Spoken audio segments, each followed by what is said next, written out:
Hello friends, മഴതൊരു മുമ്പിലെ ഏറ്റവും പുതിയ എപ്പിസോഡിലേക്ക് എല്ലാവർക്കും സ്വാഗതം. അങ്ങനെ നമ്മുടെ രേവതിക്കുട്ടി ഭയങ്കരമായിട്ട് വീട്ടിൽ കാത്തിരിക്കുകയാണ് കേട്ടോ.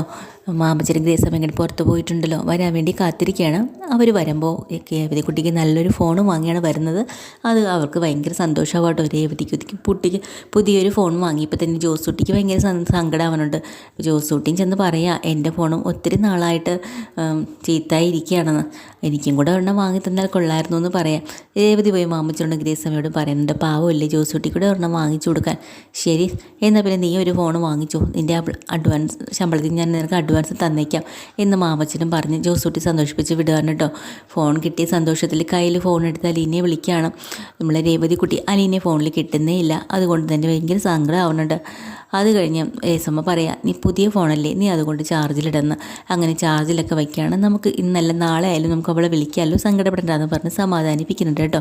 അങ്ങനെ അലീനെ പറഞ്ഞു വിടാൻ വേണ്ടിയിട്ട് രാജീവൻ എത്തിയിട്ടുണ്ട്. കാര്യങ്ങളെല്ലാം സംസാരിച്ച് റെഡിയാക്കാണ്ട് രാജീവനും വൈജയും കൂടെ കൊല്ലപ്പള്ളിയിൽ നിന്നും ഉച്ചയ്ക്ക് ഊണെല്ലാം കഴിഞ്ഞിട്ട് നേരെ കടപ്പാട്ടേക്ക് വരുന്നുണ്ട്. കാറിലിരുന്ന് രാജീവൻ ചോദിക്കുകയാണ്, വീട്ടിലിപ്പോൾ ആരൊക്കെയാണ് വൈജയെ ഉള്ളതെന്ന്. അത് അലീനയും ബാലചന്ദ്രൻ്റെ അമ്മയും മാത്രമേ കാണുള്ളൂ, ബാക്കി പിള്ളേരൊക്കെ ട്യൂഷനും പഠിക്കാനൊക്കെ പോയിട്ടുണ്ടാവും. ഓ, അപ്പോൾ പിന്നെ വീട്ടിൽ ആരുമില്ല. അലീനയ്ക്കും ബാലചന്ദ്രനും കൂടുതൽ സമയം സംസാരിക്കാൻ സൗകര്യമുണ്ടല്ലേ എന്ന് ചോദിക്കുക കേട്ടോ. അപ്പം എത്ര തവണ ഇയാൾ അവളെ മേളിലേക്ക് വിളിക്കും എന്ന് ചോദിക്കുമ്പോൾ വൈദ്യത്തി പറയുന്നുണ്ട്, അങ്ങനെയുള്ള ഇതൊന്നുമില്ല, ഒന്നോ രണ്ടോ തവണയൊക്കെ തന്നെ വിളിക്കും. ആഹാരം കഴിക്കാനും കഴിക്കുന്ന സമയത്തും ഭക്ഷണം കൊണ്ട് കൊടുക്കണം, പിന്നെ മരുന്ന് കൊണ്ടു കൊടുക്കണം. പിന്നെ ഞാൻ വീട്ടിലുണ്ടെങ്കിൽ ഒരു 16 വട്ടം വിളിക്കും. അപ്പോൾ നിന്നെ ചൊടിപ്പിക്കുക എന്നുള്ളതാണല്ലേ അതിൻ്റെ ലക്ഷ്യം? എനിക്കറിയില്ല, എന്തായാലും നമുക്ക് അങ്ങോട്ട് ചെല്ലാം എന്നും പറഞ്ഞു വീട്ടിലേക്ക് ചെന്നപാടെ കോളിംഗ് ബെല്ലടിക്കുമ്പോൾ വന്ന് തുറക്കുന്നതും അലീന തന്നെയാണല്ലോ. അലീനെ കാണുമ്പോൾ തന്നെ വൈജയ്ക്ക് കടന്നൽ കുത്തിതൊലാവുമെന്ന് എന്ത് പറയാണ് രാജീവിനോട്. കണ്ടോ, ഇവളാണ് ആള്, മനസ്സിലായോ, ഇവള് കുടുംബം നടക്കുന്ന പൂതന എന്നൊക്കെ പറയാട്ടോ. അപ്പോൾ തന്നെ അലീനയ്ക്ക് നല്ല വിഷമമാവണുണ്ട്. വന്ന് നിൽക്കുന്ന ആളിനോട് തന്നെ പറ്റി കുറ്റം പറയുകയാണല്ലോ. ഓ, നീയാണല്ലേ അലീന, അത് ശരി. പിന്നെ എന്നിട്ട് അലീനോട് പറയാം, നീ ഇവിടെ വീടെല്ലാം കൈകാര്യം ചെയ്യാൻ തുടങ്ങിയോ? നിന്നെ ഇവിടെ നിന്ന് പറഞ്ഞു വിടണമെന്ന് നിന്നോട് രണ്ട് വർത്തമാനം പറയണമെന്നും ഒക്കെ പ്രതീക്ഷിച്ചിട്ടാണ് ഞാനിങ്ങി വന്നത്. ഞാൻ ആരാ നിനക്ക് മനസ്സിലായോ? അപ്പോൾ വൈജ പറയാം, എടി എനിക്കും ചോദിക്കാനും പറയാനും ഒക്കെ ആളുണ്ട്. ഈ നിൽക്കുന്നതേ ഗംഗേട്ടനെ പോലെയോ അല്ലെങ്കിൽ ശിവേട്ടനെ പോലെയുള്ള ആൾ പാവമല്ല, ഇതെൻ്റെ സഹോദരൻ തന്നെയാണ്, എൻ്റെ രാജീവേട്ടൻ എന്ന് പറയാം കേട്ടോ. അപ്പോൾ രാജീവ് പറയാം, അതെ, ഞാൻ വൈജയുടെ സഹോദരനാണ്. പിന്നെ ഗംഗാധരേട്ടനെ പോലെയൊന്നും അല്ല ഞാൻ, എൻ്റെ സ്വഭാവം വേറെയാണ്, പറയേണ്ട രീതിക്ക് പറയും. ഇതിന് വേറൊരു മുഖം കൂടെ എനിക്കുണ്ട്, പറഞ്ഞാൽ മനസ്സിലായോ? നിന്നോട് കുറച്ച് സംസാരിക്കണം, നീ ഇങ്ങോട്ട് വന്നേ എന്നും പറഞ്ഞ് നേരെ അകത്തേക്ക് വിളിച്ചിട്ട് പോവാട്ടോ. അപ്പോൾ വൈജോട് പറയാം, ആദ്യം അമ്മയെ തന്നെ ഒന്നും കാണാം. അങ്ങനെ അമ്മയെ ചെന്ന് കാണാനായിട്ട് അകത്തേക്ക് കയറി ചെല്ലുമ്പോൾ അമ്മയ്ക്ക് ആദ്യം സന്തോഷമാവണുണ്ട്, എന്നാൽ പിന്നെ പരിഭവം ആവണുണ്ട്. കാര്യം എന്താണെന്ന് വെച്ചാൽ തന്നെ കാണാൻ വേണ്ടി മാത്രമല്ലല്ലോ വന്ന്, വൈജയുടെ പ്രശ്നം പരിഹരിക്കണമെന്നുള്ള ഉദ്ദേശത്തോടെയല്ലേ വന്നേ, അതിനിടെ കൂടെ തന്നെ കാണുന്നു, അത്രയേ ഉള്ളൂ. അപ്പോൾ രാജീവൻ പറഞ്ഞോട്, അമ്മേ അവളുടെ പ്രശ്നങ്ങൾ വലുതല്ലേ, അത് നമുക്ക് പരിഹരിച്ച് കൊടുക്കണ്ടേ. നീ കൊല്ലപ്പള്ളിയിൽ പോയി ഇന്നലെ വന്നിരുന്നു അല്ലേ? അതെ, അവിടെ നിന്നാണോ ഇന്ന് വന്നേ? അവിടെ നിന്ന് എന്തിനാണ് ഇവളെയും കൂട്ടി വന്നത്? ഇവൾ ഈ വീട്ടിൽ നിന്ന് ഒരു വാക്ക് പോലും ആരോടും പറയാതെ 2 ദിവസം മാറി നിന്നു. ഭർത്താവുണ്ടെന്നോ ഒരു അമ്മയുണ്ടെന്നോ പ്രായപൂർത്തിയായ മക്കളുണ്ടെന്നോ പോലും ചിന്തിക്കാതെ അവളുടെ തോന്നിയവാസം. അമ്മേ, അവളെങ്ങനെ കുറ്റം പറയുന്നത് എന്തിനാണ്? ഇവിടെ ഒരു ജോലിക്കാരെന്ന് പറഞ്ഞ് ഒഴുത്തി വന്ന് നിൽക്കുന്നില്ലേ? അവൾക്കല്ലേ ഇപ്പോൾ ഇവിടെ എല്ലാ സ്ഥാനവും, അല്ലാതെ വൈജയ്ക്ക് എന്തെങ്കിലും സ്ഥാനമുണ്ടോ ഒരു ഭാര്യ എന്നുള്ള നിലയിൽ? അപ്പോൾ പിന്നെ അവൾ പറയുന്നതിൽ തെറ്റുണ്ടോ അമ്മയെന്നൊക്കെ ചോദിക്കുമ്പോൾ ബാലചന്ദ്രൻ പറയുന്നതിൽ തെറ്റൊന്നുമില്ല. ബാലചന്ദ്രൻ ഇപ്പോൾ അലീനയാണ് ഇവിടെ ആവശ്യം, അങ്ങനെ നിന്നോട്ടെ, അതൊന്ന് സമ്മതിച്ചു കൊടുക്കാം. അങ്ങനെ അവിടെ നിന്നിട്ട് നേരെ ബാലചന്ദ്രനെ കാണാൻ പോവാം എന്ന് തിരിയുമ്പോൾ അലീനെ നിൽക്കുന്നുണ്ട് കേട്ടോ. അലീനോട് പറയുന്നുണ്ട്, നീ ഇവിടെ കുടുംബകാര്യങ്ങളൊന്നും നന്നാക്കാൻ വേണ്ടി നിൽക്കണ്ട, ഇവിടെ അതിന് വേണ്ടി വൈജിയുണ്ട്, അവളുടെ മക്കളുടെ കാര്യം ഭർത്താവിൻ്റെ അമ്മയുടെ ഒക്കെ കാര്യം നോക്കാൻ അവളുണ്ട്, മറ്റുള്ള കാര്യത്തിൽ അതുകൊണ്ട് നീ ഇവിടുന്ന് പൊക്കോളണം. പറഞ്ഞാൽ മനസ്സിലായല്ലോ?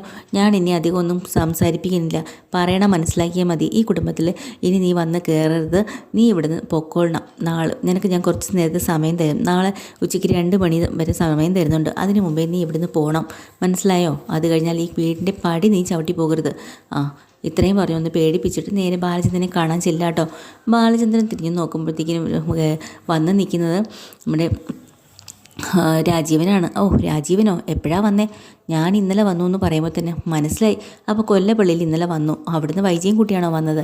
ആ അതെ. എന്താ അങ്ങനെ? അതല്ല, സഹോദരിയും കൂട്ടി വന്നുകൊണ്ട് ചോദിച്ചത്. അതല്ല ബാലചന്ദ്രൻ, എനിക്ക് ചില കാര്യങ്ങൾ ചോദിക്കാനുണ്ട്. നിങ്ങൾ അവളെ ഒത്തിരി വേദനിപ്പിക്കുന്നുണ്ടെന്ന് ഞാൻ അറിഞ്ഞു, അതാ. ഓ അപ്പോൾ ഞാൻ പറയുന്നതും ചെയ്യുന്നതും അവൾക്ക് വേദന ആവണുണ്ടല്ലേ? അതെ. പിന്നെ ഇവിടെ നിൽക്കുന്ന ഞാനിപ്പോൾ വേറൊന്നും വലിച്ചു നീട്ടി സംസാരിക്കുന്നില്ല. നേരെ വാ നേരെ പോ. അതുകൊണ്ട് തന്നെ ഞാൻ നേരിട്ടങ്ങ് പറയുക. ഇവിടെ നിൽക്കുന്ന അലീനെ അവൾക്ക് ഒട്ടും താല്പര്യമില്ല. അവൾ ആ ജോലിക്കാരിയെ പറഞ്ഞ് ഇവിടെ നിൽക്കുമ്പോൾ നീ എന്തിനാണ് ഇങ്ങനെ ഇടങ്കോലി പോലെ നിൽക്കുന്നത്? നിനക്കെന്താ കുഴപ്പം? അവൾ പോണെങ്കിൽ പൊക്കോട്ടെ. അവൾ പോണെങ്കിൽ പൊക്കോട്ടെ, അതിനെന്താ? ഞാൻ ആരെയും പിടിച്ചു നിർത്തിയെന്നാണോ പറയുന്നത്? നിങ്ങൾ പറഞ്ഞു നോക്ക്, അവൾ പോണെങ്കിൽ പൊക്കോട്ടെ. പക്ഷേ ഞാൻ അവളോട് പോകാനൊന്നും പറയില്ല. ഇനി നിങ്ങൾ പറയുന്നതാണ് ഓക്കെ എങ്കിൽ അവൾ പൊക്കോട്ടെ, അല്ല ഞാൻ പറയുന്നതിനാണ് വിലയെങ്കിൽ അവളോട് നിൽക്കും. നമുക്ക് എന്തായാലും നോക്കാം. പക്ഷേ ഞാൻ അവളോട് പറഞ്ഞിട്ടുണ്ട് നാളെ പോകണമെന്ന്. അത് ഞാൻ നടത്തിയിരിക്കും. ഞാൻ അവളോട് ഒന്ന് പറഞ്ഞു വിടും. ശരി, നിങ്ങൾ ചെന്ന് പറ, പോവില്ലെന്ന് നോക്കട്ടെ എന്ന് പറഞ്ഞാൽ അവർ ചലഞ്ച് വയ്ക്കുക കേട്ടോ.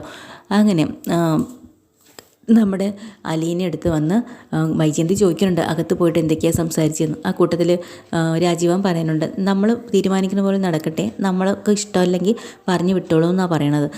എന്തായാലും അലീനോട് പോയി കുറേ വിരട്ടുന്നുണ്ട് കേട്ടോ. എന്നിട്ട് പറയാണ്ട്, ഞാൻ പറഞ്ഞാൽ മനസ്സിലായല്ലോ, നിൻ്റെ ചെവിട് നോക്കി അടിച്ച് ശരിയാക്കണമെന്ന് പറഞ്ഞിട്ടാണ് ഞാനിങ്ങോട്ട് വന്നത്. പക്ഷെ ഞാൻ തൽക്കാലം ഞാനൊന്നും ചെയ്യുന്നില്ല.